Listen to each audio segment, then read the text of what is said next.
हाँ जी भाई, हेलो सभी को। नमस्ते, राम राम। कैसे हो बच्चा पार्टी? सब बढ़िया। चलो आ जाओ फटाफट। आगे सारे। अरे हाँ ना तो बोल दिया करो। जानते भी हो ना मुझे। अरे तुम्हारा मैथ्स टीचर। अरे जिनको पता है उनको नहीं, जो नए हैं उनको बता रहा हूँ, ठीक है। तो इस क्लास में आपको पता है क्या पढ़ाया जाएगा? मैथ्स, मैथ्स और मैथ्स। यही हमारी स्ट्रेटेजी है कि जितना प्रैक्टिस करोगे उतना मैथ्स में पार लगोगे। और हमारा इंपॉर्टेंट टॉपिक चल रहा है, आपको पता ही है कौन सा? मेंसुरेशन, क्षेत्रमिति। जो बच्चा इस टॉपिक को छोड़ेगा उसके पास होने के लाले पड़ सकते हैं, क्योंकि ये मोस्ट इंपॉर्टेंट टॉपिक है।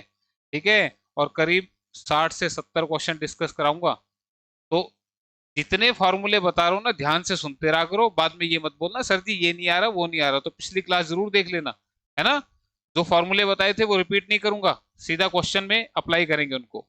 तो आज का पहला क्वेश्चन आपके सामने स्क्रीन पर प्रस्तुत है। क्या है क्वेश्चन भाई?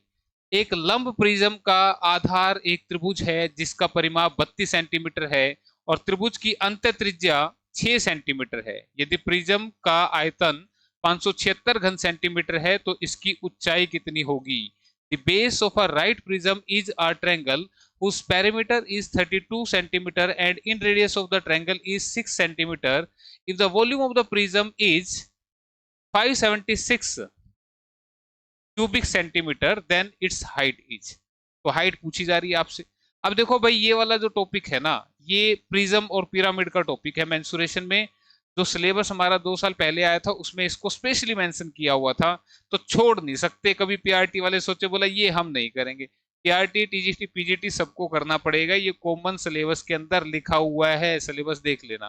ठीक है। तो सबसे पहले बात करते हैं ये प्रिज्म क्या होता है। ठीक है, जब तक प्रिज्म नहीं पता तो क्वेश्चन में दिक्कत आएगी। तो प्रिज्म क्या होता है भाई? किसी भी प्रिज्म का आधार यानी कि उसका बेस कोई भी एक पॉलीगन हो सकता है। बोला जी ये पॉलीगन क्या बीमारी है? पॉलीगन जिसको बोलते हैं बहुभुज, जिसमें बहुत सारी भुजाएं हो। ठीक है। तो पॉलीगन क्या होता है? स्ट्रेट लाइन से बना एक क्लोज्ड फिगर जो होता है उसको हम बोलते हैं पॉलीगन। ठीक है, मैंने क्या बोला? फिर से सुनो इस बात को। स्ट्रेट लाइन से बना एक क्लोज्ड फिगर, यानी कि सीधी रेखा होनी चाहिए और फिगर हमारा क्लोज होना चाहिए। उससे जो फिगर बनेगा दैट इज पॉलीगन, यानी कि बहुभुज। आगे आएगा ज्योमेट्री में बात करेंगे। ठीक है। तो ये ट्रायंगल एक पॉलीगन है। ये रेक्टेंगल यानी कि आयत भी एक पॉलीगन है। ठीक है। ये स्क्वायर भी एक पॉलीगन है। ठीक है। तो ये सारे क्या हैं? These are the examples of polygon. ये पेंटागन भी आपका एक पॉलीगन है। ये सारे क्या हैं? पॉलीगन है। ठीक है। तो इनसे क्या बनता है? आपका एक बहुभुज यानी कि पॉलीगन। अब मैंने कहा किसी भी प्रिज्म, ये पॉलीगन की बात होगी, इसको साइड में रख दो, अब इसका काम खत्म हो गया। ठीक है। अब मैं बात कर रहा था प्रिज्म के बारे में कि प्रिज्म क्या होता है। तो प्रिज्म का बेस कोई भी एक पॉलीगन हो सकता है, इस तरह से। ठीक है। तो अब मैं थोड़ा सा कोशिश करता हूं यहां बनाने की इस चीज को, कि आपका आ, ये जो प्रिज्म है वो किस तरह का दिखेगा। आपने लैब्स में देखा हो, प्रैक्टिकल वगैरह के दौरान, साइंस के प्रैक्टिकल में प्रिज्म दिखा होता है। ठीक है। ये पता नहीं तुम्हें दिखाया गया कि नहीं दिखाया गया। मैं यहाँ पे बनाता हूँ इसको। ये और ये पीछे वाली लाइन है जिसको हम यहाँ पे डॉट्स के साथ दिखा रहे हैं। ठीक है, थोड़ा सा तिरछा हो गया।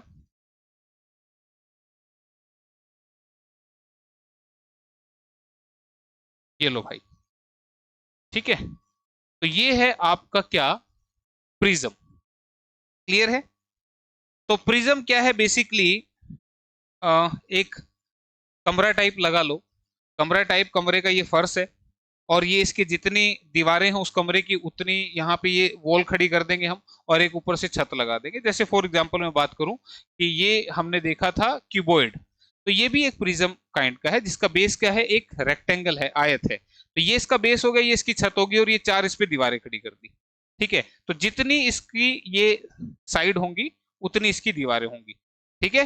क्लियर है? 3 साइड है तो 3 दीवारें खड़ी होंगी, 4 साइड है तो 4 दीवारें खड़ी होंगी। तो ये आपका बेसिकली क्या होता है? इसको बोलते हैं हम प्रिज्म। ठीक है, प्रिज्म पता लग गया। अब प्रिज्म के भी फर्दर मैं बता दूं, ये लेटेस्ट टॉपिक है तो इसको ध्यान से समझ लेना। प्रिज्म में भी फर्दर क्या होता है? लेटरल सरफेस एरिया, जिसको आप बोलते हैं वक्र पृष्ठीय क्षेत्रफल। ठीक है, लेटरल सरफेस एरिया होता है इसका। दूसरा इसका होता है टोटल सरफेस एरिया, यानी कि संपूर्ण पृष्ठीय क्षेत्रफल। और तीसरा इसका होता है वॉल्यूम, यानी कि आयतन। ये 3 फॉर्मूले आप ध्यान रखेंगे इसके केस में। अब बिल्कुल आसान है, ध्यान से समझना। यहाँ पे लेटरल सरफेस एरिया, वक्र पृष्ठीय क्षेत्रफल का मतलब मैंने बताया था कि मान लो जिस रूम में बैठ के आप ये क्लास देख रहे हैं, उस रूम की जितने भी दीवार हैं, मान लो वैसे तो 4 ही होंगी यार, मैं भी कैसी कैसी बातें करता हूँ कई बार, 4 ही होंगी, मुझे लगा कई बार कोई त्रिकोणीय रूम में ना बैठा हो। ठीक है भाई, 4 दीवार हैं आपके रूम की। कई बार दिमाग में ऐसे ऐसे पूरा बात आ जाते हैं। तो जिस रूम में बैठ के आप ये क्लास देख रहे हैं उसमें 4 दीवारें हैं, ठीक है, एक छत है और एक फर्श है। तो मैं कह दूं कि छत को और फर्श को छोड़ दो तो बची 4 दीवारें। तो इन 4 दीवारों को ये का जो एरिया होगा वो आपको होगा लेटरल सरफेस एरिया, 4 दीवारों का एरिया, ठीक है। लेकिन यहाँ पर हमारे रूम की 3 ही दीवारें हैं, ठीक है, इसलिए मेरे को 3 दीवारें याद आ रही थी। तो यहाँ पे इसको मैं कह दूं कि ये आपका एक प्रिज्म है, इसका ये छत और ये फर्श छोड़ दो और बाकी की जो 3 दीवारें बची उन पर पेंट कर दो, तो वो होगा इसका लेटरल सरफेस एरिया। तो वो कैसे, मैंने कहा इसकी 3 दीवारों पे पेंट करना है, तो पेंट कहां से शुरू होगा, जैसे मान लो ये था हमारा, मैं कह दूं कि इसके इस साइड पे पेंट करना है, तो ये वाला जो पोर्शन है बाहर वाला, ये क्या है, इसका ये पेरीमीटर है। पेरीमीटर यानी कि परिमाप है, ये पेरीमीटर है। पेरीमीटर होता है सभी साइड्स का टोटल, यानी कि हमने ये सभी साइड्स को पेंट करना है कहां तक, उसकी जितनी भी हाइट दे रखी है। तो यहां पे इसका जो फॉर्मूला बनेगा वो होगा perimeter of base, perimeter of base into height. ध्यान दीजिएगा, यहां पे मैंने लिखा है आधार का परिमाप, आधार का परिमाप, और ये एक जर्नल फॉर्मूला है, ठीक है। जर्नल फॉर्मूले का मतलब क्या है कि यहां पर मैंने अभी आपको बताया कि किसी भी प्रिज्म का बेस कोई भी एक पॉलीगन हो सकता है, वो ट्रायंगल भी हो सकता है, वो स्फीयर भी हो सकता है, वो रेक्टेंगल भी हो सकता है, वो पेंटागन भी हो सकता है। ये जो मैंने फिगर बनाई थी ना, मैंने इनके नाम बोले हैं, कभी सोचो ये कौन सी स्टेशन, कौन सा स्टेशन पकड़ लेते हैं सर बीच में। तो वो कोई भी हो सकता है, तो जो भी वो शेप है उसका पेरीमीटर यानी कि परिमाप, और पेरीमीटर क्या होता है, सभी साइड्स का टोटल होता है, ठीक है। अब ये बात होगी पहला फॉर्मूला। दूसरा फॉर्मूला क्या था, टोटल सरफेस एरिया। तो टोटल सरफेस एरिया में ये पोर्शन तो आएगा ही आएगा, यानी कि जो हमने इसकी साइडों पे पेंट किया है, जिस रूम में आप बैठे हैं उसकी साइडों को जो पेंट किया है, उसके साथ साथ उसके छत को और फर्श को भी पेंट करना है, तो वो आ जाएगा आपका टोटल सरफेस एरिया। तो इसका मतलब लेफ्ट LSA यानी कि लेटरल सरफेस एरिया तो आएगा ही आएगा, प्लस में इसका टॉप और बॉटम, और टॉप और बॉटम का क्या आएगा, एरिया, एरिया ऑफ बेस। लेकिन इसको ट्वाइस करना ना भूलें। ऐसा क्यों कह रहा हूं, क्योंकि जितना एरिया बेस का है उतना इसकी छत का भी है। भाई जितना फर्श है उतनी छत भी तो है ना, तो फिर नीचे का और दोनों का एरिया, इसलिए इसको क्या कर दिया, ट्वाइस कर दिया, twice into area of base. Clear है, 2 फॉर्मूले। अब तीसरा आ गया, तीसरे में क्या कहते हैं, वॉल्यूम। वॉल्यूम क्या होता है, एरिया ऑफ बेस इंटू में इसकी हाइट, ठीक है, आधार का क्षेत्रफल इनटू में ऊंचाई। ध्यान रखना, यहां पेरीमीटर है, जब वक्र पृष्ठीय क्षेत्रफल निकालेंगे लेटरल सरफेस एरिया, और वॉल्यूम निकालेंगे तो फिर एरिया ऑफ बेस, यानी कि एरिया लेना है आपने बेस का और उसको भरते जाना है किस हाइट तक, ठीक है, तभी वो इस तरह की शेप बन जाएगी, भरते जाना उसको, ठीक है, सेम उसमें। तो ये हैं आपके फॉर्मूले इस प्रिज्म के। अब ये क्वेश्चन देखो कितना इजी हो जाएगा, मैं अब इनको मिटा रहा हूं सो दैट कि ये याद भी हो जाए। जब मैं इसको लगाऊंगा ना, प्रैक्टिकल करूंगा, तो यानी कि क्वेश्चन के साथ ये याद हो जाएंगे आपको, ठीक है। तो देखो क्या कह रहा है कि एक लंब प्रिज्म का आधार एक त्रिभुज है जिसका परिमाप 32 सेंटीमीटर है, यानी कि इसकी ये साइड और ये साइड, इन तीनों साइड्स का जो टोटल दे रखा है वो कितना दे रखा है, 32 सेंटीमीटर दे रखा है। परिमाप मतलब सभी भुजाओं का योग। और त्रिभुज की अंत त्रिज्या 6 सेंटीमीटर है। अब मुझे बताओ, ये अंत त्रिज्या वाली बात मैंने तुम्हें पहले बताई थी, ये त्रिभुज है और इसके अंदर कोई सर्कल है, तभी तो इसके अंदर का रेडियस लिया होगा। क्यों भाई, इसके अंदर कोई सर्कल बनाया है तभी उसका रेडियस लिया है, जिसको हम बोलते हैं रेडियस ऑफ इन सर्कल। याद है मैंने फॉर्मूला बताया था, क्या बताया था लास्ट क्लास में, this is area of triangle upon में सेमी पेरीमीटर। याद है कुछ के नहीं है, सेमी पेरीमीटर यानी कि अर्ध परिमाप। इसी को मैंने ऐसे भी कहा था, मैंने कहा था इसको ऐसे कर लेना, क्योंकि सेमी पेरीमीटर कैसे निकलता है, this is A plus B plus C by 2, यानी कि ये इसका आधा परिमाप निकाल दिया, ठीक है, ये 2 जाता ऊपर, 2 into area of triangle upon में सम ऑफ साइड्स, है ना, बताया था ना, ये बताया था मैंने आपको। तो इस क्वेश्चन में कह रहा है कि त्रिभुज की अंत त्रिज्या 6 सेंटीमीटर है, ये आना चाहिए था।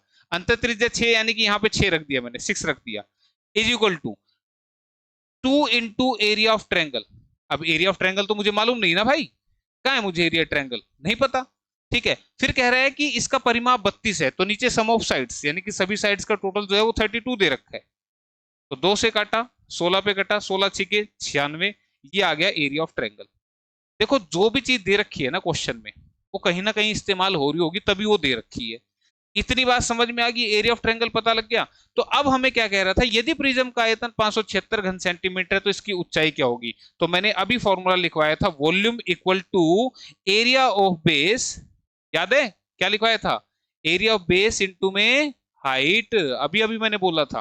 तो इसकी वैल्यू है 576, ये हमें मिल गया यहां से 96, और इससे निकालेंगे हम हाइट। ठीक है, अब ये कितने पे चल रहा है, 6 पे चल रहा है मेरे ख्याल से, 6 छिके 36, 6 निम 54 और 3 57, है ना, 6 पे कट रहा है पूरा। तो हाइट कितनी आ गई यहाँ पे, 6 सेंटीमीटर, ऑप्शन नंबर 3 पे लिखा हुआ है। क्लियर है, तो देखो ये याद था तो क्वेश्चन हो जाएगा, नहीं तो बैठे रहना लेके, इतना आसान नहीं होगा। ठीक है, फॉर्मूले सारे बता दिए मैंने, क्लियर। चलो फिर आगे बढ़ते हैं, नेक्स्ट क्वेश्चन।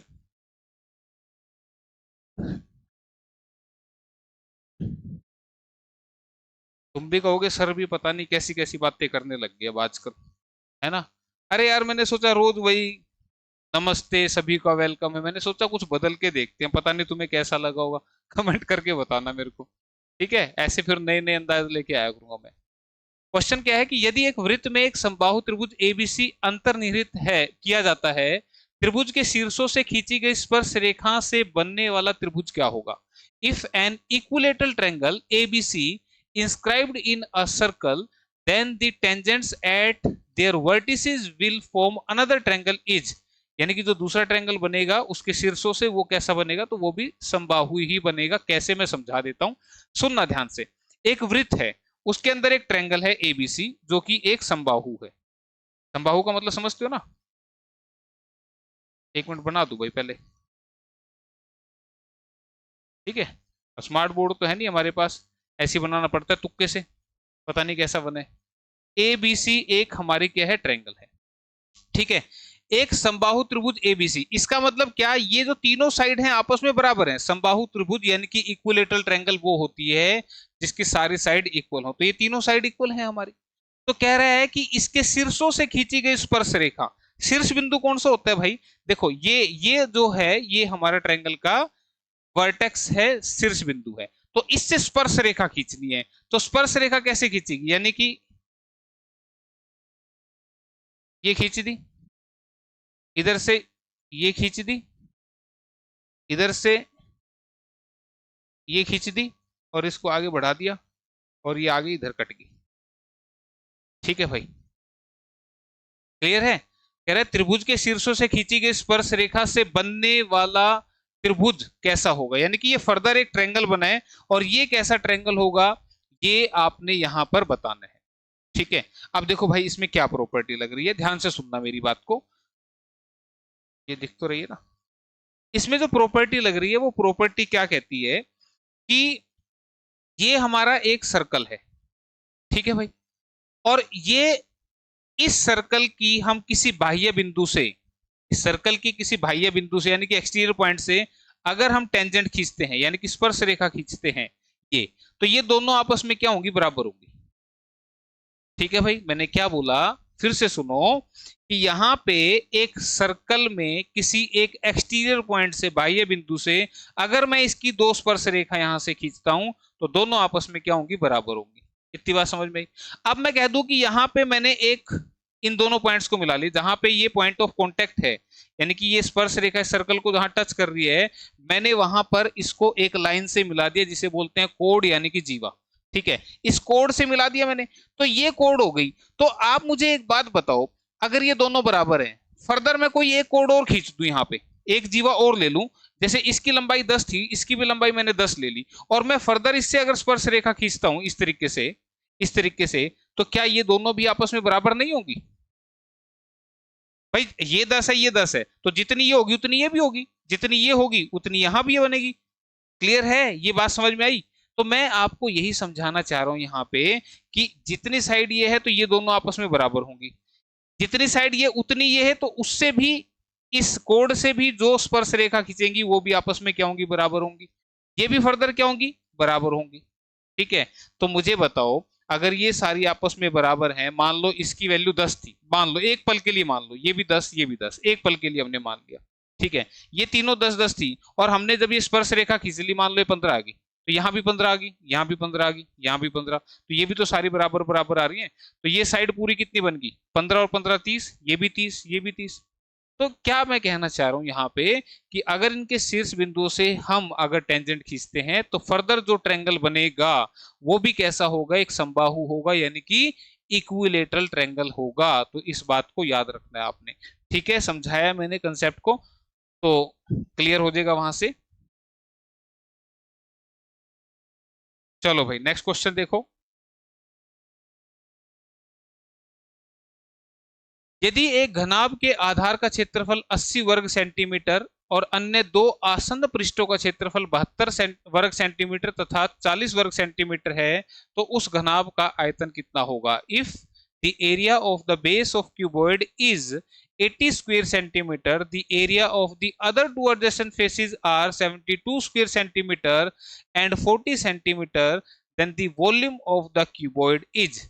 देखो, अब घनाभ के वॉल्यूम का फॉर्मूला मैं पहले लास्ट क्लास में बता चुका हूं। फॉर्मूला क्या होता है? L into B into H. घनाभ का जो वॉल्यूम होता है L into B into H होता है। क्वेश्चन में गिवन क्या है? क्वेश्चन में कह रहा है एल इंटू बी जो है वो आपका 80 है, समझाऊंगा अभी। बी इंटू एच जो है वो आपका 72 है, और एच इंटू एल जो है वो आपका 40 है। अब तुम कहोगे सर जी ये कैसे हो गया? तुम देखो, जिस कमरे में तुम बैठे हो उसके फर्श की तरफ देखो, उस फर्श में क्या क्या है? तुम कहोगे फर्श कितना लंबा है और फर्श कितना चौड़ा है।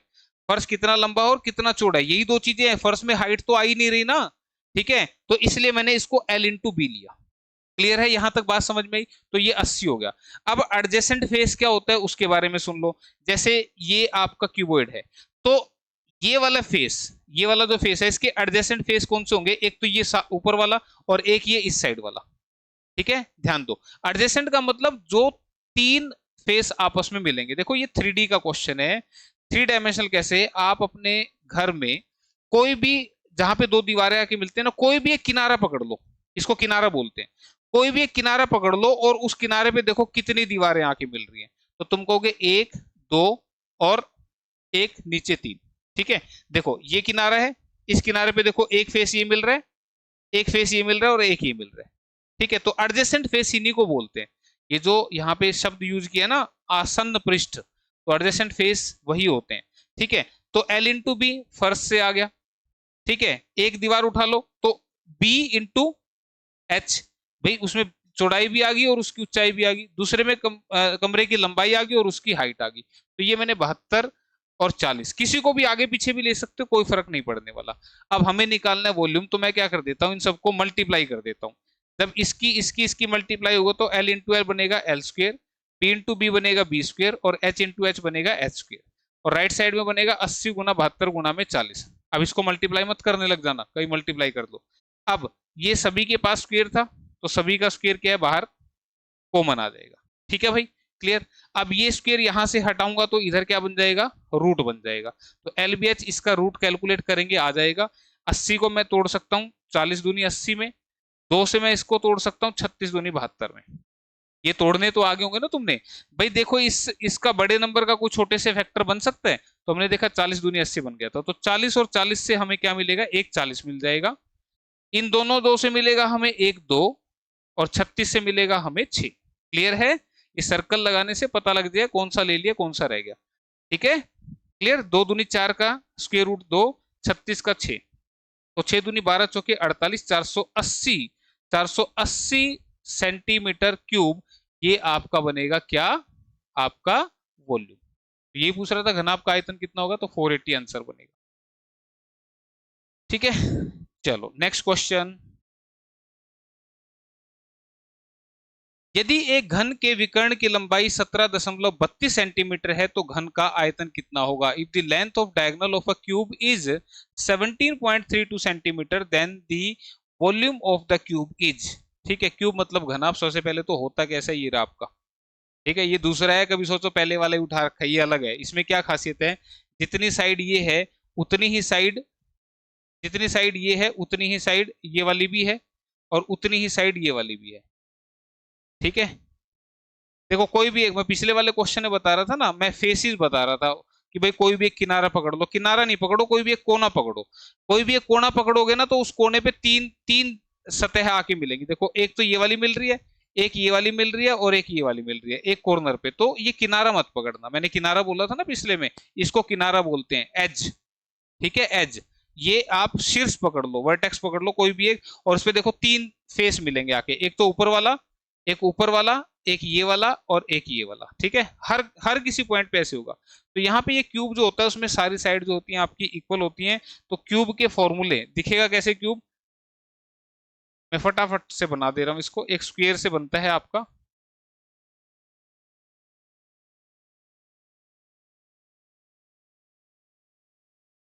ये सारी साइड क्या होती हैं इसकी, इक्वल होती हैं, और ये होता है इसका डायगोनल। ठीक है, तो यहाँ पे पहला इसका लिख लो, लेटरल सरफेस एरिया, वक्र पृष्ठीय क्षेत्रफल लिखो इसका कितना होता है। वक्र पृष्ठीय क्षेत्रफल का मतलब क्या है, इसकी चारों दीवारों का एरिया। तो मुझे बताओ, अगर ये इसकी साइड ए है, ये ए है, तो ये स्क्वायर बन रहा है, वर्ग बन रहा है। और वर्ग का एरिया क्या होता है, एल इंटू बी, यानी कि ए इंटू ए। लंबाई और चौड़ाई दोनों सेम है ना, तो ए इंटू ए स्क्वायर। तो ये बन गया ए स्क्वायर। ठीक है, तो लेटरल सरफेस में ऐसे ऐसे ए स्क्वायर वाले कितने फेस हैं, एक तो ये हो गया, दूसरा ये हो गया, तीसरा ये हो गया, और चौथा ये हो गया। ठीक है, तो ये कितने हैं, चार, तो इसलिए यहाँ पे आता है 4 स्क्वायर। क्लियर है। दूसरा क्या है, टोटल सरफेस एरिया, संपूर्ण पृष्ठीय क्षेत्रफल।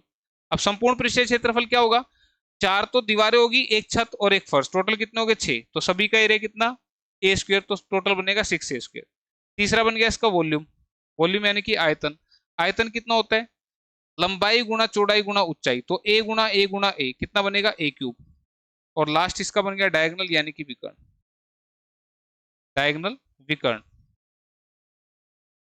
क्यूबॉइड का क्या बताया था, L square plus B square plus H square under the square root, ये था ना। तो यहाँ पे A square plus A square plus A square, ध्यान दो, वहां पे क्या था, L square B square H square under the root, ये था ना इसमें क्यूबॉइड में।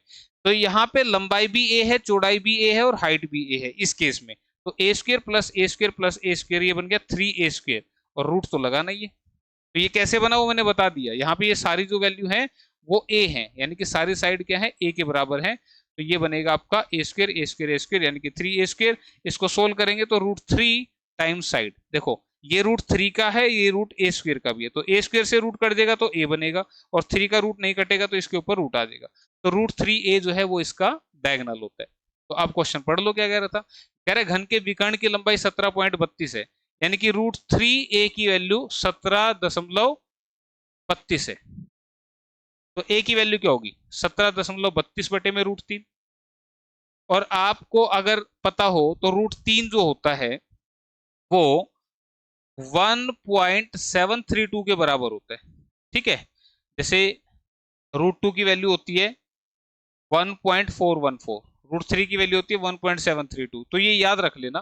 ठीक है, इस्तेमाल होती है ये। जैसे ऊपर देखा ना मैंने 1732, तो मेरे को ध्यान आया कि इसमें ये वैल्यू यूज करनी है वैल्यू। इसका पॉइंट हटा दूंगा तो इसके नाम का 1000 ऊपर लगेगा, इसका पॉइंट हटाऊंगा तो इसके नाम का 100 नीचे लगेगा। किसी को कोई दिक्कत होनी नहीं चाहिए, बिल्कुल आसान सी बात है। ठीक है, पॉइंट हटा दिए, पॉइंट के बाद 2 डिजिट थे तो 2 जीरो, इसमें 3 थे तो 3 जीरो, 2 से 2 कट गया, 1732 से 1732 कट गया, कितना आ गया, 10 आ गया। 10 क्या आ गया, ये इसकी साइड आ गई 10 सेंटीमीटर, सेंटीमीटर में दे रखा है ना। ठीक है, तो ये सेंटीमीटर 10 इसकी साइड आ गई, लेकिन हमें क्या निकालना था, इसका वॉल्यूम निकालना था। तो वॉल्यूम होता है ए क्यूब, साइड कितनी है 10, तो 10 का क्यूब करेंगे तो यू विल गेट आंसर 1000। तो 1000 सेंटीमीटर क्यूब, ये है आपका ऑप्शन नंबर 3। ठीक है भाई, क्लियर है, बात आ गई समझ में। तो ये करना था आपने इसमें। नेक्स्ट क्वेश्चन की बात करते हैं।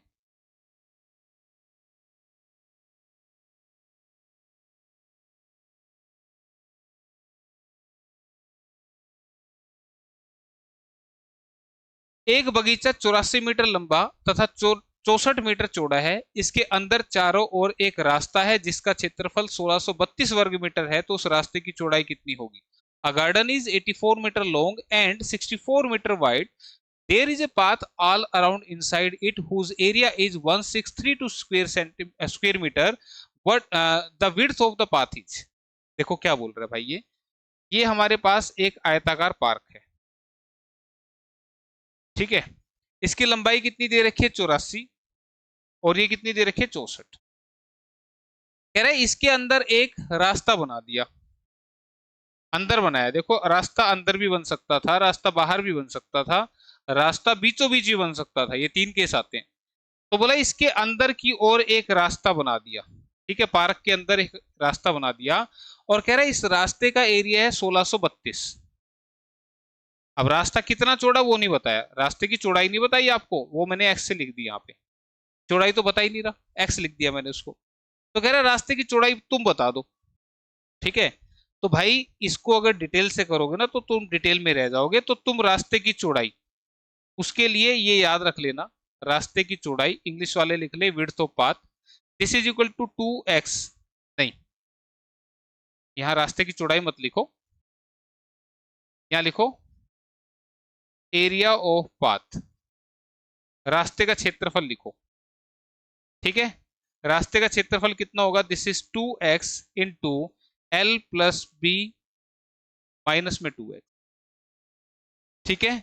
जिस बच्चे ने ये एक लाइन याद कर ली ना, वो एक नहीं कई क्वेश्चन करेगा, क्योंकि मैं इसकी अभी दो टाइप और बता दूंगा इससे अलग, ठीक है। ध्यान दो यहाँ पे x जो है ये है रास्ते की चौड़ाई, जो x इसमें लिखा हुआ है वो रास्ते की चौड़ाई यानी कि width of path, width of path. ये है आपका l, ये है आपका b, ठीक है। यहाँ पे जो जो वैल्यू थी सारी मैंने आपको बता दी। तो तुम मुझे बताओ यहाँ एरिया ऑफ पाथ, रास्ते का क्षेत्रफल, जो कि क्वेश्चन में कितना है? 1632 इक्वल टू 2 इंटू एक्स, रास्ते की चौड़ाई तो हमें मालूम ही नहीं है, वो तो पता ही नहीं, वही तो पूछ रहा है, रास्ते की चौड़ाई बता दो। एल प्लस बी, तो एल और बी इनको प्लस करूंगा तो कितना बनेगा? 144, ठीक है। चार चार सॉरी 8 आएगा, चार चार 8, और 8 से 14 148 माइनस में 2x, ठीक है भाई। इतनी बात भेजे में आ गई। अब इसको जब तुम सोल्व करोगे तो क्वाड्रेटिक इक्वेशन बनेगी, क्योंकि जब तुम इसको मल्टीप्लाई करोगे तो 148 इंटू 2x करोगे, इसकी मल्टीप्लाई करोगे तो 4x² बन जाएगा। तो वो एक इक्वेशन बनेगी द्विघात समीकरण यानी कि क्वाड्रेटिक इक्वेशन, जिसको सोल्व करने के लिए तुम्हें काफी सारा टाइम लगेगा। तो इतना टाइम नहीं लगाना, क्या करना है, x की वैल्यू ऑप्शन में से उठा लो, ऑप्शन में से उठा लो, फटाफट आंसर आएगा। कैसे? मान लो रास्ते की चौड़ाई 5 होती तो मैं x को 5 रखता, x को 5 रखता तो ये इस तरह से बन जाता। तो मुझे बताओ 10 इंटू में 148 में से 10 के कितना हो गया? 138, 138 गुना 10 करूंगा 1380 आएगा, ये नहीं आएगा, इसका मतलब ये आंसर गलत है। देखो कितनी जल्दी हो गया ना, क्वाड्रेटिक बनानी ही नहीं पड़ी। तो फिर मैं सेकंड ऑप्शन लेता हूँ 6, तो 2 गुना 6 12, 148 माइनस 2 छिके 12, तो ये बन गया 12 इंटू में 8 में से 2 गए 6, 4 में से 1 गया 3, 136, 12 छिके 72, 12 36 7 43, 12 कम 12 और 4 16, सेटिस्फाइड, यही आंसर है। आ गया ना इससे? तो x की वैल्यू ऑप्शन से उठा लेना, तो 6 आपका आंसर ये आ गया, ठीक है। तो ये आपने याद रखना है, क्या याद रखना है कि जब भी अंदर की तरफ रास्ता बनेगा तो उस रास्ते का एरिया निकलेगा 2x l plus B minus 2x से, और अगर यही रास्ता बाहर होता, अंदर ना होके बाहर की ओर होता, तो इस फार्मूले में यहां प्लस हो जाता, ठीक है। फार्मूला सारा कुछ सेम है, बस यहां प्लस हो जाएगा अगर रास्ता बाहर की ओर है, ठीक है। और अगर यही रास्ता बाहर ना होके बीचों बीच होता, बीचों बीच, एक ही क्वेश्चन में 3 क्वेश्चन बता दिए मैंने, बीचों बीच रास्ता कैसा होता है? इसको मिटा दो। अगर ये रास्ता बीचों बीच होता तो समझना है क्या बता रहा हूं मैं बस, तो फिर ये रास्ता ऐसे होता बीचों बीच,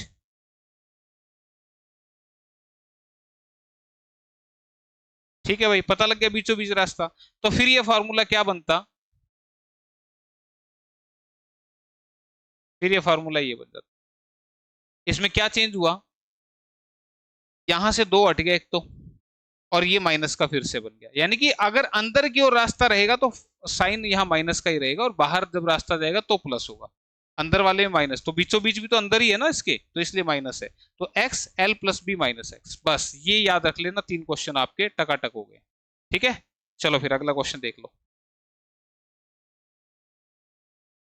नेक्स्ट क्वेश्चन,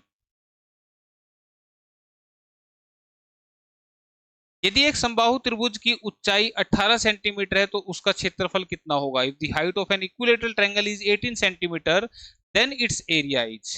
देखो भाई, अब ट्रायंगल आ गई, कौन सी आ गई? इक्विलेटरल। कैसी होती है? जिसकी सारी साइड क्या हो, आपस में बराबर हो, अभी बताया भी था पीछे। इसको बोलते हैं समबाहु त्रिभुज। ठीक है भाई, इसमें जो फॉर्मूले इस्तेमाल होते हैं उनको एक बार देख लो क्या होते हैं। सबसे पहले तो इसमें इसका परिमाप अगर आपसे पूछ ले, परिमाप यानी कि पेरीमीटर। देखो ये ट्रायंगल आई तो इसके सारे फॉर्मूले बता देता हूँ। ठीक, पेरीमीटर होता है सारी साइड्स का टोटल, यानी कि ये साइड प्लस ये साइड प्लस ये साइड, तो a प्लस a कितना होगा? This is 3। कोई दिक्कत पहले फॉर्मूले में? दूसरा फॉर्मूला, एक होती है इसकी हाइट, ये होती है इसकी हाइट। ठीक है, सीधा परपेंडिकुलर डाल दिया तो इसको बोल दिया हाइट। तो इसकी जो ऊंचाई होती है, ठीक है, हाइट जो होती है, हाइट यानी कि ऊंचाई, ये होती है √3/2 टाइम इसकी साइड। √3/2 टाइम इसकी साइड यानी कि √3/2 इसकी भुजा। और तीसरा है इसका एरिया, एरिया यानी कि क्षेत्रफल, ये होता है √3/4 इंटू ए स्क्वायर। देखो आप हीरोन्स फॉर्मूले से भी निकाल सकते हैं एरिया, ठीक है, लेकिन ये फॉर्मूला अगर आपने याद रख लिया तो इससे सीधा सीधा ए की वैल्यू रखूंगा, आंसर आ जाएगा। तो फिर क्या जरूरत है हीरोन्स फार्मूले को लगाने की? तो ये बात मैं आपको समझाना चाह रहा था, क्योंकि वहां पे जो ट्रायंगल देखी थी उसमें हीरोन्स फार्मूला से ही एरिया निकल रहा था। ये आपकी एक स्पेसिफिक ट्रायंगल है जिसकी सारी साइड इक्वल होती है, इसको इक्विलेटरल ट्रायंगल यानी कि समबाहु त्रिभुज बोलते हैं। तो इसके एरिया का सीधा फार्मूला याद रखना, √3/4 a²। तो ड्राइव नहीं करवा रहा हूँ, ये आप बता सकते हैं कैसे निकला था, लेकिन फिलहाल हमें एग्जाम क्रैक करना है, वो बाद में सीख लेना फुर्सत में। ठीक है, फिलहाल बस ये याद रखना, तभी पेपर आप क्रैक कर पाएंगे। तो उसने क्या बोला? समबाहु त्रिभुज की ऊंचाई 18 सेंटीमीटर है। ठीक है, तो इसका एरिया कितना होगा? तो अब इसको देखो करने के तरीके क्या क्या है। ठीक है, तरीका क्या है?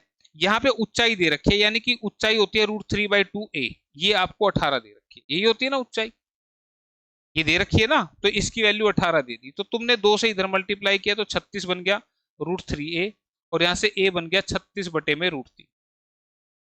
ठीक है भाई, कोई दिक्कत यहां तक मेरे ख्याल से नहीं होनी चाहिए। मैंने कुछ नहीं किया, बस इसके बराबर इसको 18 को रख दिया और a को कैलकुलेट कर दिया। ठीक है, अब उसने बोला इसका क्षेत्रफल, तो क्षेत्रफल क्या होता है? √3/4 a², तो √3/4 इंटू a², यानी कि इस पूरे का स्क्वेयर करेंगे तो 36/√3, 36/√3। क्या यहां तक बात समझ में आ गई? क्या आएगा? एरिया। ठीक है भाई, क्लियर है? √3/4 इंटू साइड का स्क्वेयर, ये हमने लिख दिया। अब तुम क्या करोगे? भिड़ते इस √3 से √3 काट दोगे? नहीं, ऐसा मत करो। मुझे बताओ, √3 इंटू √3 जब मल्टीप्लाई होगा तो क्या बनेगा? √9 बनेगा, और 9 का रूट कितना होता है? 3, यानी कि इसकी मल्टीप्लाई करूंगा तो नीचे क्या आ जाएगा? 3। अब ये मत बोलना एक √3 कहां चला गया, बताया मैंने भाई, √3 मल्टीप्लाई करके बनेगा √9, और 9 का रूट निकालेंगे तो आएगा 3। अब 4 से कटा 9 पे, 3 से कटा 3 पे, 36 दिया 108, और √3 बचा एज इट इज। 36 दिया 108 और ये बचा एज इट इज, तो आंसर बनेगा 108 √3, ऑप्शन नंबर 4। क्लियर है? बात समझ में आ गई? ठीक है, कोई दिक्कत यहां पर नहीं थी, बस ये आपने करना था। क्लियर है? और इतना अगर आपको समझ में आ गया हो तो एक मैंने कहा था और क्या तरीका हो सकता है। दूसरा तरीका ये हो सकता था, मैंने आपको लास्ट क्लास में ही बताया था, कि अगर आपको किसी भी ट्रायंगल की हाइट अगर मालूम है तो उसका एरिया निकलता है half into base into height से। ठीक है, अगर हाइट मालूम है तो उससे भी आप एरिया निकाल सकते हैं। तो मुझे बताओ, हाफ इंटू बेस, बेस कितना है? ए यानी कि ए की वैल्यू कितनी थी? 36√3, इंटू में हाइट। ठीक है, और हाइट कितनी होती है? √3/2 इंटू साइड, √3/2 इंटू में साइड, साइड कितनी है? 36√3, 36/√3। ठीक है भाई, क्लियर है? वैसे एक बात है, हम इतने पंगे क्यों ले रहे हैं? इसकी वैल्यू तो 18 दे ही रखी थी, हाइट की तो, हाइट की तो दे ही रखी है। ठीक है, क्लियर है यहाँ तक बात? मैंने थोड़ा सा ये लिख दिया था दोबारा से, तो इतना नहीं। देखो, फार्मूला था half into base into height, तो हाफ इंटू बेस, बेस क्या है ए की वैल्यू तो हमें ये मिल गई थी यहाँ से, और हाइट, हाइट तो क्वेश्चन में पहले ही दे रखी है कि 18 है, उसने त्रिभुज की ऊंचाई 18 दे रखी थी, तो 18 ही रखना था यहाँ पे। अब इससे काटूंगा तो 2 से 9 पे कटा, ठीक है। ये बन गया क्या, 36/√3 इंटू में 9।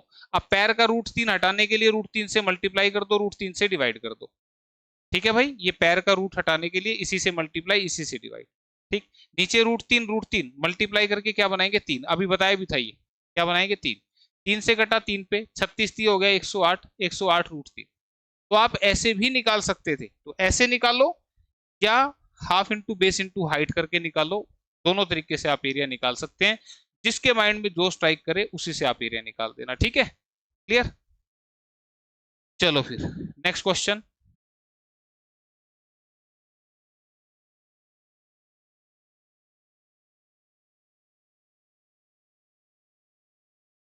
एक तार की त्रिज्या को घटाकर 1/3 कर दिया गया है, यदि उसका आयतन पहले जितना हो तो उसकी लंबाई में वृद्धि है। The radius of wire has been reduced to 1/3 if its volume remains the same then the increase in its length is. ठीक है, करके देखो एक बार। सिलेंडर का क्वेश्चन है, सिलेंडर यानी कि बेलन, तार जो होती है वो बेलन शेप की होती है, बताऊंगा अभी। पेट्रोल पी लूं थोड़ा सा, गर्मी ज्यादा है।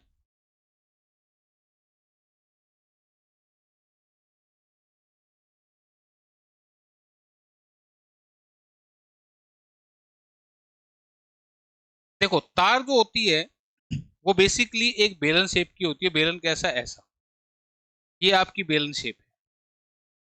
ये तार का मोटा वर्जन है, मोटी तार है ये, ठीक है, इस शेप की तार होती है।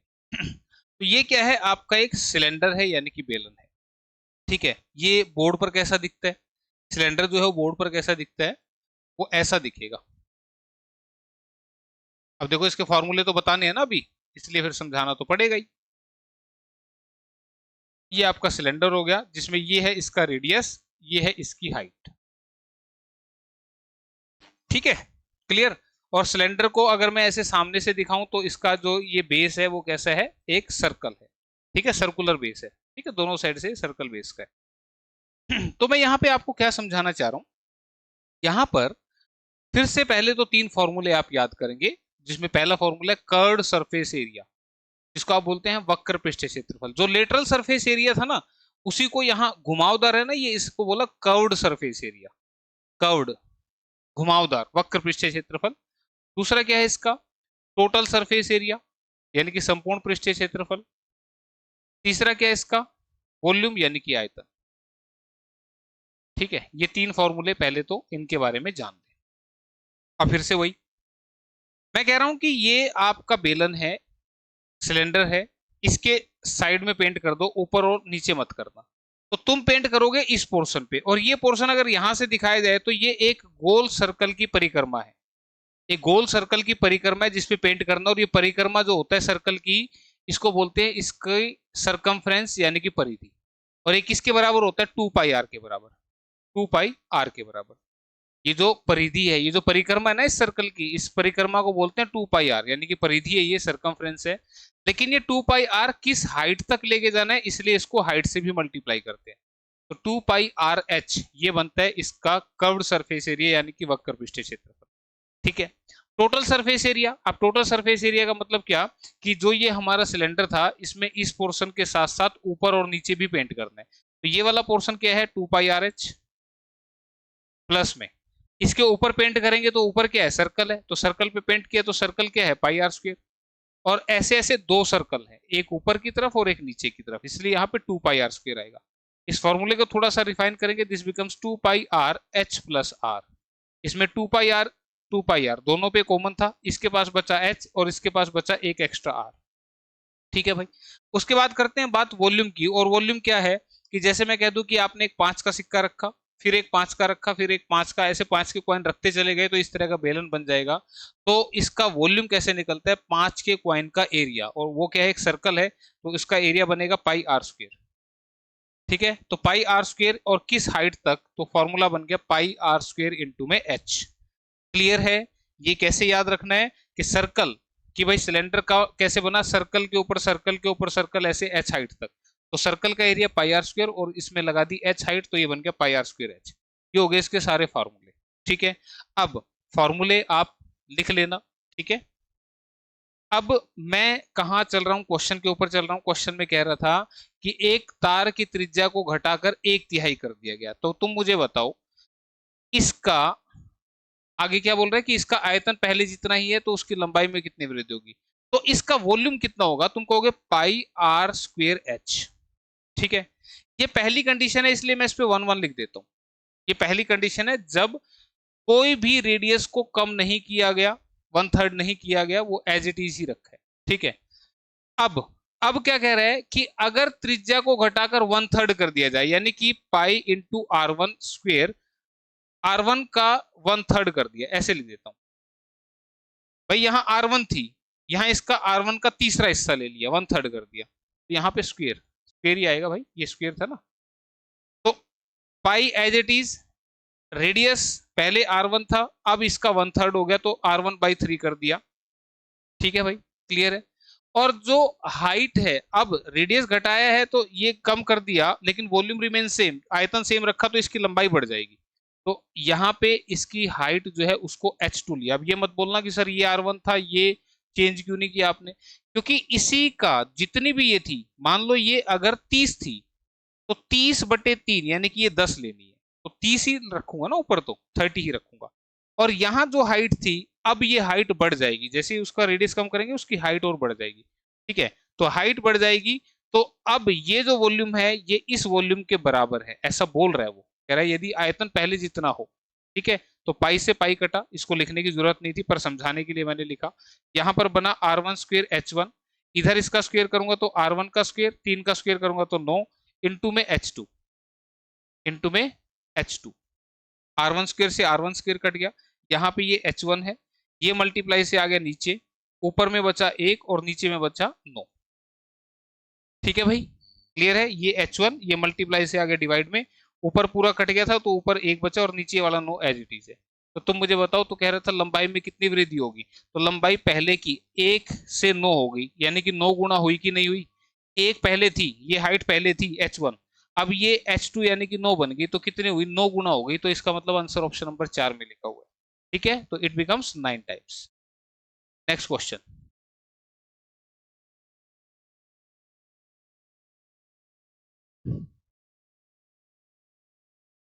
एक लंब वृत्तीय शंकु के आधार की त्रिज्या तथा उसकी ऊंचाई 5:12 के अनुपात में है। यदि शंकु का आयतन 2512 घन सेंटीमीटर है तो इसकी तिर्यक ऊंचाई कितनी होगी। The radius of the base of a right circular cone and it's height are in the ratio 5:12. If the volume of the cone is 2512 centimeter cube, then its oblique height is। तो 5 12 13 का triplet बनता है और 13 से एक ही option cut रहा है, option number 3, तो यही इसका आंसर है। क्वेश्चन हो गया खत्म। ठीक है, अब आप कहोगे बोला जी ऐसे कैसे, हमें तो समझ में ही नहीं आया। कोई बात नहीं, पहले तो आप इसको समझ लीजिए। यहाँ पर शंकु दे रखा है, तो पहले तो शंकु होता कैसे। शंकु होता है भाई ऐसा, ये है आपका शंकु, ये देखो सामने से, है ना, ये देखो नीचे से, बर्थडे वाली टोपी दिखाई दे रही है आपको। ठीक है, ये आपका शंकु है, यानी कि कौन है। ठीक है, तो अब ये बोर्ड पर कैसा दिखता है उसको भी देख लो। ये बोर्ड पर ऐसा ही दिखेगा जैसे बर्थडे की टोपी होती है, ऐसा। यहाँ पे ये हाइट होगी और एक ये हाइट होगी, ये होगी एच हाइट, ये परपेंडिकुलर, ये हो गया आर, ये हो गया एल। ठीक है, आपको बता दूं यहाँ पर दो हाइट होती है, कैसे, देखो ये जो इसका सेंटर है ना, सेंटर, इस सेंटर से बिल्कुल इस टॉप तक जो आ रही है वो होती है इसकी बीच की, जिसको बोलते हैं लंबवत ऊंचाई, यानी कि परपेंडिकुलर ऊंचाई। और एक होती है इसकी तिरछी ऊंचाई, ये तिरछी है ना पहाड़ की तिरछी चोटी, तो ये होती है इसकी स्लैंट हाइट, जिसको आप बोलते हैं एल। एल मतलब स्लैंट हाइट, यानी कि तिर्यक ऊंचाई। ठीक है भाई, ये होती है परपेंडिकुलर हाइट। ठीक, अगर कोई भी क्वेश्चन बोले कि शंकु की ऊंचाई, यानी कि इसकी बात कर रहे हैं, जब भी इसकी बात करेगा तो वो बोलेगा स्लैंट हाइट, यानी कि तिर्यक ऊंचाई। ठीक है, तो यहां पर भाई एक राइट एंगल ट्रायंगल बन रही है, ये जो बीच में दिखाई दे रही है आपको, ये ये राइट एंगल ट्रायंगल है, जिसमें ध्यान से सुनना, एक समकोण त्रिभुज के बारे में बात करूं, ये है इसका बेस, ये है इसकी परपेंडिकुलर, और ये है इसका हाइपोटेन्यूज। इसको बोलते हैं कर्ण, ये है इसका आधार, और ये है इसका लंब। ठीक है, क्लियर। तो पाइथागोरस थ्योरम कहती है कि पी स्क्वेयर प्लस में B square equal to H square होता है। ये पाइथागोरस थ्योरम होती है भाई। क्या है पाइथागोरस थ्योरम? कि ये छोटी साइड है और ये सबसे बड़ी है, दिख भी रही है कि ये साइड सबसे बड़ी है, तो दोनों छोटी साइड के स्क्वायर का टोटल सबसे बड़ी साइड के स्क्वायर के बराबर होता है। ये पाइथागोरस थ्योरम है। ठीक है, इसका नाम पाइथागोरस है। तो यहाँ पे वो छोटी वैल्यूज, सबसे छोटी वैल्यूज जो इस इक्वेशन को फॉलो करती है, वो होती है 3, 4, 5। ठीक है, मतलब क्या? इसमें 3 का स्क्वायर, 4 का स्क्वायर करेंगे तो 5 के स्क्वायर के बराबर आएगा। देखो 3 3 9, 4 चौके 16 इक्वल टू 25। देखो 25 25 आया ना बराबर। तो इसका मतलब ये जो साइड इसको फॉलो करती है पाइथागोरस थ्योरम को, इनसे बनता है क्या? हमारा ट्रिपलेट। क्या बनता है? ट्रिपलेट, जिसको बोलते हैं आप क्या? तिर्यक। हिंदी वाले क्या बोलते हैं इसको? तिर्यक। ठीक है, और ट्रिपलेट ऐसे क्या हैं बताऊंगा ये कैसे यूज होते हैं। इसका डबल कर दो, इन तीनों का डबल कर दो, तो 3 का डबल 6, 4 का डबल 8, 5 का डबल 10। फिर से इसका 3 गुना कर दो, 3 तिया 9, 4 तिया 12, 5 तिया 15। फिर से इसका 4 गुना कर दो, 4 तिया 12, 4 चौके 16, 4 पंजे 20। ये याद करने हैं। कौन से? ये वाले, ये वाले एक याद कर लो, बाकी डबल ट्रिपल 4 गुना करने से आ जाएंगे। ठीक है, ये क्यों याद करवा रहा हूं बता रहा हूं। ठीक है, इनको इसके बाद अगला होता है 5 12 13। ठीक है, इसी का डबल कर दो, 10 24 26। ठीक है, इसके बाद अगला होता है 7 24 25। फिर होता है 8 15 17। फिर होता है 9 40 41। बस इतने कर लेना, बहुत है। इतने भी कर लिए तो भला हो जाएगा तुम्हारा। तो यहां पे मैं क्या समझाने की कोशिश कर रहा हूं, क्यों ये इतनी कहानी यहां पे हमारी शिफ्ट हो गई राइट एंगल ट्रायंगल पे। इसके अंदर मैं आपको बताना चाह रहा हूं कि अगर हमें किसी ट्रायंगल की दो साइड 5 और 12 दे दी, फॉर एग्जांपल 5 और 12 दे दी, तो तीसरी साइड निकालने की जरूरत नहीं है, वो 13 होगी। अगर वो राइट एंगल ट्रायंगल है और ये 5 और 12 दिख रहा है, समकोण त्रिभुज की दो साइड, ये 5 बता दी, ये 12 बता दी, तो तीसरी साइड आप 13 लिख सकते हैं डायरेक्टली, अगर आपको ये ट्रिपलेट याद है तो। ठीक है, नहीं तो फिर इस फॉर्मूले में रख के आपको कैलकुलेट करने पड़ेंगे। जैसे मैंने कह दिया कि इसकी ये साइड है आपकी 5, ये साइड है 12, तीसरी साइड कितनी होगी? तो या तो तुम इस फॉर्मूले में रखो कि भाई 5 का स्क्वायर प्लस में 12 का स्क्वायर इक्वल टू एच का स्क्वायर। 5 का स्क्वायर 25, 12 का स्क्वायर 144 इक्वल टू एच का स्क्वायर। 125 सॉरी 25 और 144 करेंगे 169 इक्वल टू एच का स्क्वायर।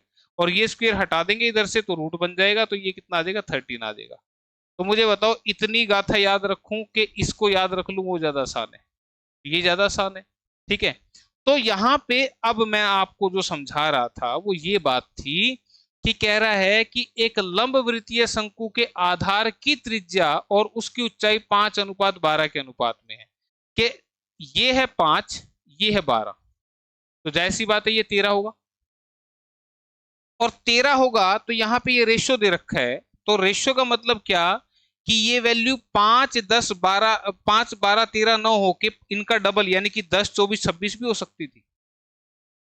ये इनका 3 गुना होके 5 3 15, 12 3 36, 13 3 39 भी हो सकती थी। ठीक है, इसका 3 गुना करूंगा 15, इसका 3 गुना करूंगा 36, इसका 3 गुना करूंगा 39। मतलब रेशियो का मतलब क्या? एग्जैक्ट वैल्यू नहीं। ठीक है, जैसे मैंने कह दिया 12 और 16 का रेशियो कितना बनेगा, तो तुमने कहा 4 3 12, 4 चौके 16, ये है आपका रेशियो। लेकिन इसकी ओरिजिनल वैल्यू तो 12 और 16 थी, तो ये कटने के बाद की फॉर्म होती है। ठीक है, तो एग्जैक्ट वैल्यू क्या थी वो आप निकालने के लिए उसका मल्टीपल करेंगे। तो मैंने कहा ये 5 ये 12 दे रखा था, तो जो तीसरी साइड है वो 13 या 13 का मल्टीपल होगी, या तो 13 होगी या 13 का डबल या 13 का 3 गुना, मतलब 13 के मल्टीपल में होगी। तो इन ऑप्शंस में से 13 का मल्टीपल सिर्फ यही एक रखा हुआ था, तो इसलिए आंसर मैंने ऑप्शन नंबर 3 बताया।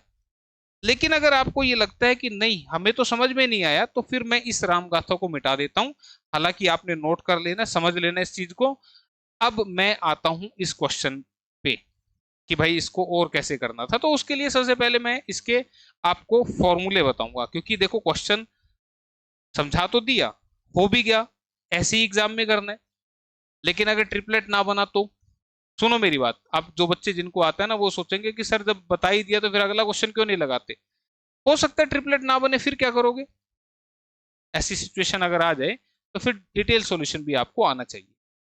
तो उसके लिए अब हम क्या करेंगे, सबसे पहले तो इसका कर्व्ड सरफेस एरिया का फार्मूला, टोटल सरफेस एरिया का फार्मूला और वॉल्यूम का फार्मूला ये समझ लो, उसके बाद चलेंगे आगे। ठीक है, तो कर्व्ड सरफेस एरिया का मतलब इस वाले पोर्शन पे पेंट करना है। इस वाले पोर्शन पे अगर पेंट करूंगा तो इस वाले पोर्शन को बोलते हैं पाई आर एल। याद रखना क्या बोलते हैं, पाई आर एल, जिसमें तिरछी ऊंचाई शामिल होती है। ठीक है, अब मैं कहता हूं इसके सारे पे पेंट कर दो तो ये वाला पोर्शन तो आएगा ही आएगा, यानी कि पाई आर एल तो आएगा ही आएगा। प्लस में इस पोर्शन पे पेंट हो गया, नीचे ही पेंट कर दो तो नीचे कैसा है, सर्कल है, तो सर्कल क्या होता है, पाई आर स्क्वायर। तो यहां से फॉर्मूला बनेगा pi R L plus R. Pi R common था, एल प्लस आर यहाँ पे इसमें आगे बन गया। ठीक है, फिर बात करते हैं वॉल्यूम की।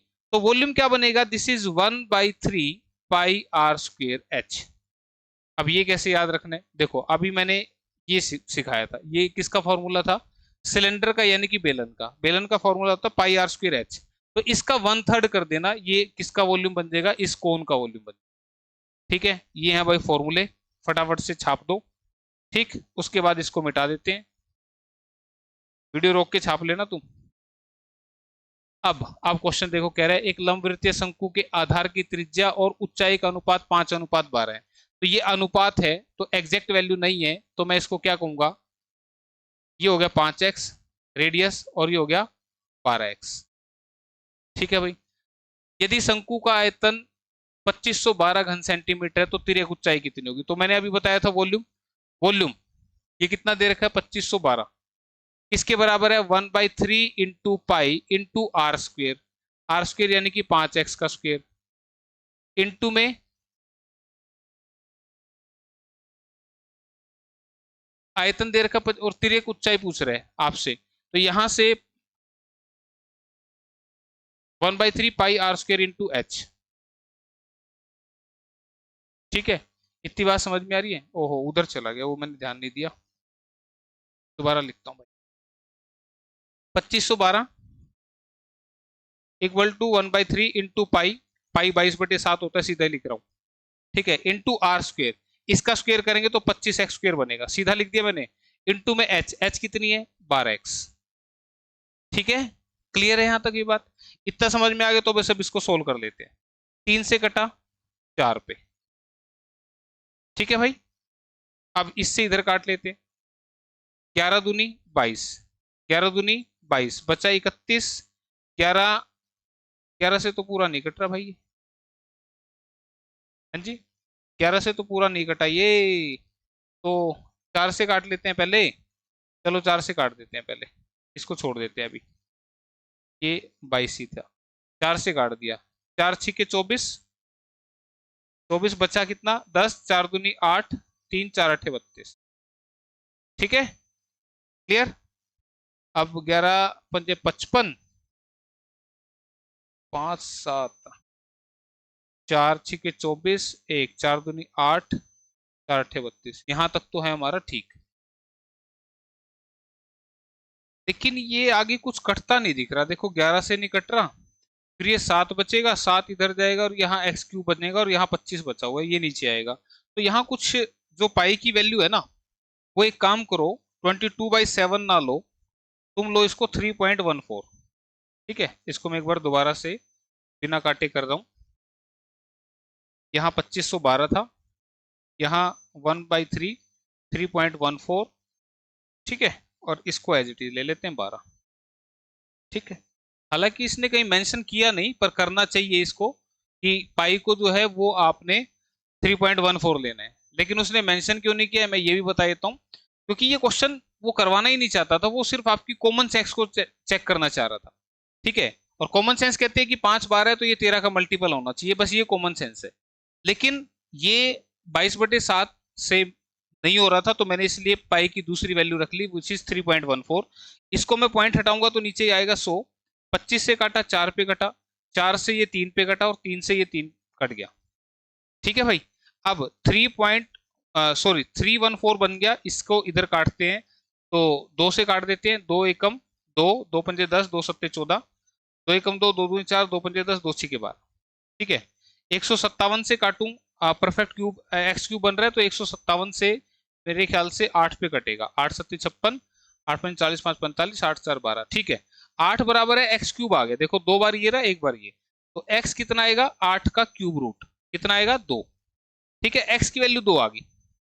क्लियर है, तो ये करना पड़ेगा आपको। लेकिन मैंने कहा, मैं फिर बोल रहा हूं कि एग्जामिनर ऐसा करवाना नहीं चाह रहा था, इसलिए यहाँ पे पाई की वैल्यू नहीं मेंशन करी। हालांकि पाई को मेंशन किया जाता है कि आप 3.14 यूज करें, तो वो लिखता है बकायदा, लेकिन इसमें 22/7 रख के मैंने देखा कैलकुलेशन नहीं हो रही थी, तो इसलिए मैंने 3.14 कर दिया इसको।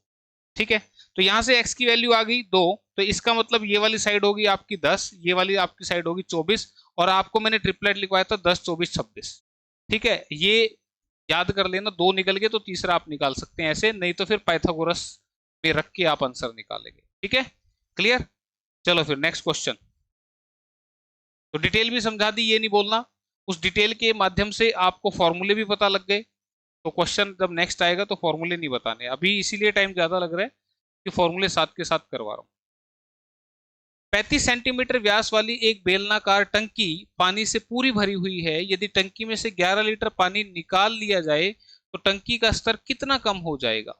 A cylindrical tank of diameter 35 centimeter is completely filled with water. If 11 liter of water is taken out from the tank, then how much will the level of the tank decreased? ठीक है, अब देखो ये फिर से क्या question है, ये उसी बेलन का ही एक क्वेश्चन है। बेलन अभी हमने पढ़ा था, सिलेंडर हमने पढ़ा था, ये कह रहा है कि ये एक बेलनाकार टंकी है। ठीक है, 35 सेंटीमीटर इसका व्यास है, व्यास होता है ये पूरा जो आपको दे रखा है 35 दे रखा है, डायमीटर, डायमीटर क्या होता है सर्कल का, ये इतना जो आपको दिखाई दे रहा है ये रेडियस है, इसी का डबल कर दूंगा यानी कि पूरा ले लूंगा, तो ये इसका डायमीटर यानी कि व्यास हो जाएगा। ठीक है भाई, इंग्लिश में पढ़ लेना, मैंने पढ़ा नहीं शायद। A cylindrical tank of diameter 35 centimetre is completely filled with water.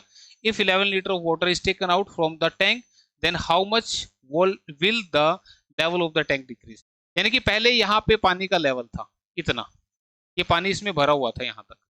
ठीक है, फिर इसमें से 11 लीटर निकाल दिया, तो 11 लीटर निकल गया, तो फिर अब ये कहाँ आ गया, यहाँ आ गया। ठीक है भाई, 11 लीटर पानी निकाल लिया, जब इसमें से पानी निकलेगा तो जाहिर सी बात है इसका लेवल घटेगा ना। ठीक है, तो यहां से ये जो पानी निकला ये कितना था, 11 लीटर, और ये इसकी हाइट हो गई कम। ठीक है भाई, ये हाइट इसकी क्या हो गई, पानी निकलने से कम, तो टंकी का स्तर कितना कम होगा। ठीक है, तो आप लिखेंगे वॉल्यूम इक्वल टू, मैंने बोला था बेलन का वॉल्यूम कितना होता है, this is pi R square H. Clear है यहां तक। ठीक है, अब मुझे बताओ, ये जो पानी निकाला है, मैं कह दूं कि इस पानी को ऐसे जमा के और उसमें से निकाल दिया 11 लीटर, तो वो किस शेप का निकल के जाएगा, बर्फ बना के निकालेंगे तो वो सिलेंड्रिकल शेप का ही जाएगा। ठीक है, तो सिलेंड्रिकल शेप का गया कितने लीटर पानी, 11 लीटर पानी। ठीक है, पाई कितना, 22/7 इनटू में आर कितना, 35 का आधा, ये पूरा 35 है तो 35 का आधा लिखूंगा, 35/2। तो ये रेडियस है लेकिन हमें आर स्क्वायर करना है, तो 35/2 35/2 बार लिख दिया। और ये जो हाइट है यही तो देखनी है हमने कितनी कम हुई है। ठीक है, तो इस हाइट को हमने एच ही रखना है। क्लियर है, ये बात आई समझ में। अब ये जो क्वेश्चन है आपका, हमने किस में आंसर बताना है, सेंटीमीटर में बताना है, लेकिन ध्यान दीजिएगा यहां पर जो ये लिखा है ये लीटर में लिखा हुआ है, तो हमें इसको क्या बनाना पड़ेगा, सेंटीमीटर बनाना पड़ेगा। ठीक है, तो लीटर के सेंटीमीटर बनाने के लिए आप इसको मल्टीप्लाई कर दे 1000 से। ठीक है भाई, क्या बात याद रहेगी। ठीक, तो ये हो गया सेंटीमीटर में कन्वर्ट, ये ऑलरेडी सेंटीमीटर में था, अब हम इसको काटा पीटी करेंगे। 7 से काटा, 7 पंजे 35, 2 से काटा, 11 पे कटा। क्लियर है, अब ये 11 इस 11 को काट देगा, 5 से मैं इसको काटूंगा, 5 दूनी 10, 0 0, फिर मैं 5 से इसको काटूंगा, 5 सत्ते 35, 5 चौके 20, 0। ठीक है भाई, अब ये 2 इधर मल्टीप्लाई करेगा, 80 बना देगा, 40 दूनी 80, और ये 7 इधर आएगा बटे में, और ये है एच, और इसको सोल्व करूंगा तो कितना बनेगा, 11 पॉइंट समथिंग, 11 सत्ते 77 होता है, तो 11 पॉइंट समथिंग आएगा। आंसर ऑप्शन नंबर 3 में लिखा हुआ है, 11.428। ठीक है, क्लियर है बात समझ में आई। तो 11 पॉइंट पे मैंने छोड़ दिया क्योंकि एक ही ऑप्शन थी जिसमें 11 पॉइंट लिखा हुआ था। तो 11.428 ये है इसकी हाइट, यानी कि इतनी हाइट कम हो जाएगी। तो इसको आप वॉल्यूम के बराबर ही रखना, ध्यान रखना यहाँ लीटर से सेंटीमीटर बनाने के लिए आप 1000 से मल्टीप्लाई कर देंगे, इस बात को याद रखना। क्लियर है? ठीक है, तो ये आपने इस क्वेश्चन में करना था।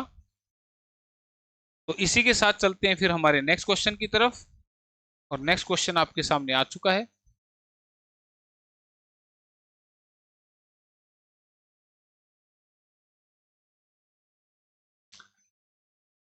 20 सेंटीमीटर लंबी एक खोखली बेलनाकार ट्यूब लोहे की बनी है। यदि उसका बाहरी तथा आंतरिक व्यास क्रमशः 8 सेंटीमीटर तथा 6 सेंटीमीटर हो तो ट्यूब बनाने में प्रयुक्त लोहे का आयतन कितना होगा? ठीक है, a hollow cylindrical tube of 20 centimeter long is made of iron. If its outer and the inner diameter are 8 centimeter and 6 centimeter respectively, then the volume of the iron used in making the tube is. अब समझो पहले इसको, practically समझना जरूरी है। ये है आपका सिलेंडर, ठीक है, ये पहले भी दिखाया था, अब फिर दिखाना पड़ रहा है। ये आपका सिलेंडर है, इधर आ दो, अब ठीक दिख रहा होगा। ये आपका सिलेंडर है, लेकिन वो बोल रहा है कि ये जो बेलनाकार ट्यूब है ये खोखली है, तो ये तो भरी हुई है, तो इसको खोखला कर देते हैं जादू मंत्र से, और ये हमारी हो गई खोखली। ठीक है भाई, बन गई खोखली। ठीक है, प्रैक्टिकल तुम्हारे लिए बना रखे हैं, ठीक है, ताकि समझो तुम। ये खोखली बेलनाकार ट्यूब है, और कह रहा है कि ये जिस भी मेटल की बनी है, इस क्वेश्चन में ये लोहे की बनी है, तो इस जिस मेटल की ये बनी है इसका आयतन यानी कि वॉल्यूम कितना होगा। ठीक है, तो चलते हैं पहले बोर्ड पर कि ये खोखली दिखेगी कैसे। खोखली कैसे दिखेगी? वो दिखेगी ऐसे।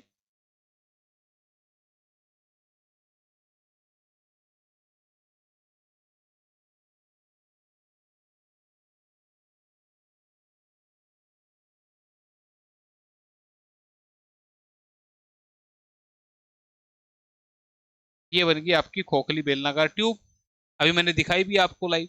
तो यहाँ पर दो त्रिज्या होंगी, इस सेंटर से एक तो ये छोटे वाली, और इस सेंटर से एक ये बड़े वाली। ठीक है भाई, एक सौ अंदर से बाहर की तरफ और एक अंदर से अंदर की तरफ।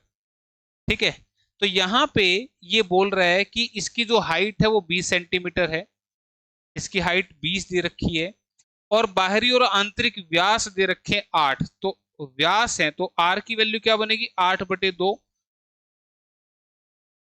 सॉरी, ये स्मॉल वाला आर 6/2 यानी कि 3 बनेगा, और कैपिटल वाला जो आर है वो 8/2 यानी कि 4 बनेगा। ठीक है, आधे क्यों करे पता लगे ना। यहाँ पे 8 सेंटीमीटर और 6 सेंटीमीटर जो है वो इंटरनल डायमीटर है, व्यास है। ठीक है, तो इसका हाफ करेंगे ये 3, इसका हाफ करेंगे 4, ये हमें मिल चुके हैं। तो इसका वॉल्यूम जो निकालते हैं, तो हम वॉल्यूम कैसे निकालेंगे? सिलेंडर का बाहरी वॉल्यूम होता है pi R square H minus pi small R square into H. देखो एक सिंपल सी बात कर रहा हूं, सिलेंडर का वॉल्यूम क्या था? पाई आर स्क्वायर एच था ना।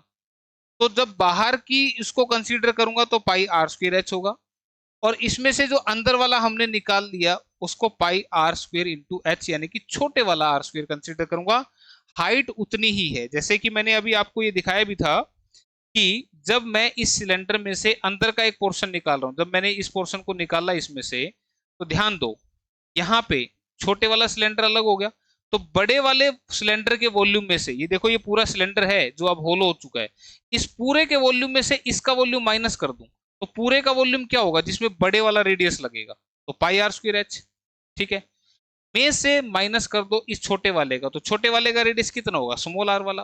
ठीक है, लेकिन हाइट तो दोनों की सेम ही है ना, इसके अंदर से ही तो निकला ये, तो हाइट तो सेम है इसकी, तो इसलिए यहाँ पर pi small R square into H, यहाँ पर दोनों में पाई और एच कॉमन आ रहा है, तो ये बन गया R square minus R square.